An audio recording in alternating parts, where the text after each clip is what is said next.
Hi guys, thina abantu abamnyama hayi sisheshe sikhohlwe.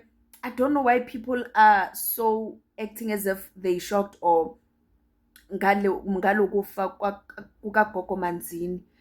But anyway, I don't want to get into that. Into engizwisa ubuhlungu now that I want to get into, it's that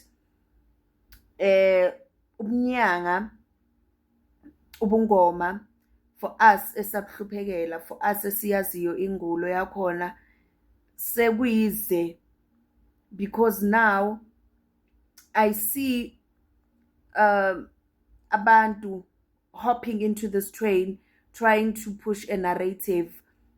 Now it's no longer about her, but now it's about abangoma. Yes, I'm not putting away izinto azenzayo, of which that's what I'm saying that's a topic for another day. However, people are like now, because ngiyabona kumaphephandaba on Instagram they posted, and comments are like, yo, ayisangoma, yabona, God is great, God is good, there's no one above. So niyaqala ukubona isangoma sifa. Kwakuthiwe ke kwaba nesangoma esathi yena mawuyisangoma uyophila okunaphakade, you will never ushiye lo mhlaba. Kwamina ngisazohamba, kwawena usazohamba. Enkonzweni yakho last year akaze kwangqwatshwa, this year akaze nje kwafihlwa umuntu. Ewesela akaze kwafihlwa umuntu.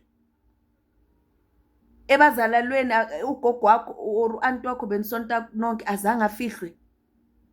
Wayinenza ngathi manje thina izangoma we are immune, and once ushona it's a bad thing. No, it's a good thing. Sonke so hamba. We are here for isikhashanyana, and if uyahamba intando kaNkulunkulu, hence we always say we all believe in God. But just that you guys don't want to believe in that. Nifuna ukuyenza nje enye topic nje, nifuna ukuyenza intembi nje ngathi intembi, yena akusintembi guys. Akusintembi, ngicela ukubona umuntu ashona ngayi. Niyaqala hayi kahleni bo, kahleni yabona isiyangidina mina, isiyangidina ngoba I'm like, and then hey saze sawuthwala idombolo nkosi yami, saze sawuthwala yo.